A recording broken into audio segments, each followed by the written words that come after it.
Hey guys, Kerwin Providence here, and today I'm going to be discussing riding the Can-Am Ryker in the rain.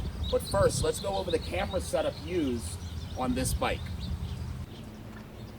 All right, guys, so we have a 2020 Can-Am Ryker Rally Edition on stock wheels and tires. Mounted on the suspension arm, we have an action camera, so that will give us a nice view in this direction. We also have an action camera mounted up on the dock-in station, so we're going to be able to have a nice view of the riders.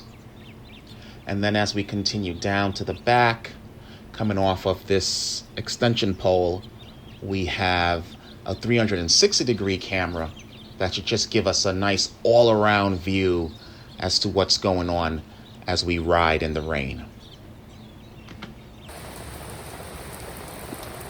All right, guys, we finally got some rain, so here we go. I can say I am extremely impressed with how well these tires perform in the rain. I never feel unsafe, and the bike is very predictable. What is surprising is the sheer amount of water that splashes up every time I hit a puddle. I'm going to play this in slow motion so you can see what both action cameras are picking up.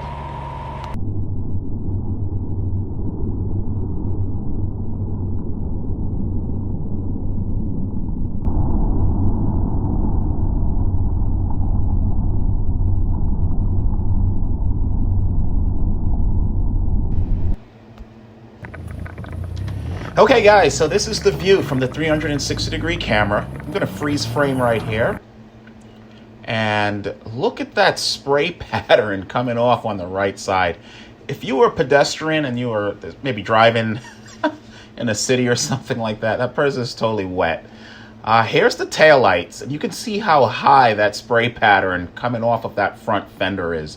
So even the passenger is totally wet. Rotating around, I mean, it's like a jet cannon how fast and hard the water comes off. And you feel it when it hits your foot.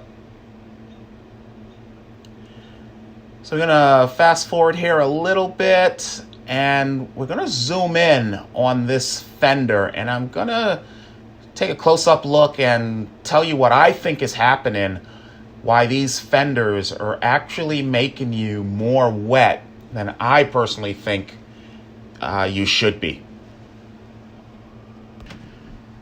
So here's a close-up view of that fender, and as you can see, there actually is a slight angle towards it, and I think that's what contributes to like the jet stream effect that just comes off of these fenders.